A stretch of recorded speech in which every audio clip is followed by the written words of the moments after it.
नमस्कार दोस्तों, तेजस एकेडमी में आपका स्वागत है। मैटर जनसत्ता संपादकीय से रहेगा। शुरू करेंगे 3 सेकंड में। इस आम चुनाव के दौरान पक्ष और विपक्ष के गठबंधनों में जैसी गहमा गहमी, जिस तरह के आरोप प्रत्यारोप देखे गए, विपक्षी पार्टियों ने निर्वाचन आयोग पर पक्षपातपूर्ण रवैये के आरोप लगाए और मशीनों में मतों की गड़बड़ी की आशंका व्यक्त की गई।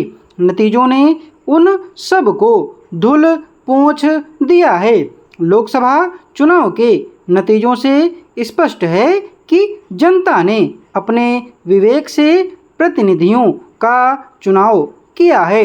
उन्होंने जाति, धर्म, संप्रदाय, मुफ्त की योजनाओं आदि के बहकावे में न आकर एक ऐसी सरकार के पक्ष में मतदान किया जो उनकी बुनियादी ज़रूरतों को पूरा करने, देश की असल समस्याओं को सुलझाने पर ध्यान केंद्रित करे।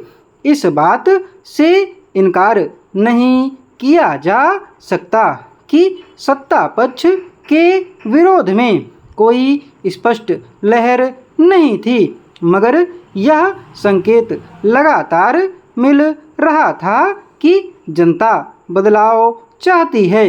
विपक्षी दलों के गठबंधन ने जरूर महंगाई और बेरोजगारी जैसे कुछ बुनियादी मुद्दे उठाए थे, मगर सत्ता पक्ष ने उन्हें किनारे करने की हर संभव कोशिश की। वह लगातार भावनात्मक मसले उठाता रहा, पर लोगों ने चुप रहकर लोकतांत्रिक मूल्यों के प्रति अपनी निष्ठा व्यक्त की। इसका सबसे बड़ा प्रमाण उत्तर प्रदेश के नतीजे हैं। वहाँ अयोध्या में राम मंदिर निर्माण को सत्ता पक्ष अपनी बड़ी उपलब्धि के रूप में पेश करता रहा, मगर वहाँ के लोगों ने उसे नकार दिया। यहाँ तक कि अयोध्या के भाजपा प्रत्याशी को भी अपना समर्थन नहीं दिया। चुनावों में हर राजनीतिक दल अपना गणित बिठाने की कोशिश करता है। जाति और धर्म का समीकरण इसमें बहुत मायने रखता है, पर इस बार वह समीकरण भी बहुत कारगर साबित नहीं हुआ। बेशक भाजपा सबसे बड़ी पार्टी के रूप में उभरी है, मगर जनादेश उसके खिलाफ ही कहा जा सकता है।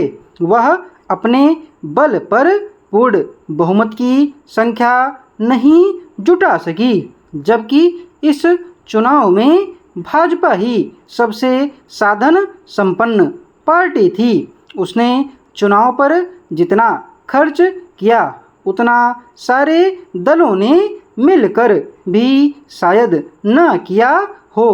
प्रचार प्रसार में दूसरे दल उसके सामने फीके पड़ गए थे।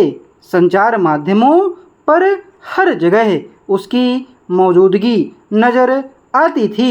फिर भी अपने दम पर 377 और गठबंधन के स्तर पर 400 से पार सीटें जीतने का जो लक्ष्य लेकर वह चली थी, उसके आसपास पहुंचना भी उसके लिए मुश्किल हो गया। इस चुनाव में एक बार फिर क्षेत्रीय दल मजबूत होकर उभरे हैं। इससे भी साबित होता है कि लोगों के लिए निजी समस्याएं और स्थानीय मसले ज़्यादा अहम थे। भारत निर्वाचन आयोग ने इस चुनाव से सबक लिया है कि चुनाव प्रक्रिया को गर्मी शुरू होने से 1 महीना पहले ही पूरा कर लिया जाना चाहिए। दरअसल मतदान के आखिरी चरण में लू और गर्मी से बीमार होने के कारण 33 मतदान कर्मियों की मौत हो गई। डिक्टेशन की स्पीड 90 शब्द प्रति मिनट रही है। PDF आपको टेलीग्राम पर मिल जाएगी। टेलीग्राम चैनल का लिंक डिस्क्रिप्शन बॉक्स में दिया हुआ है। धन्यवाद।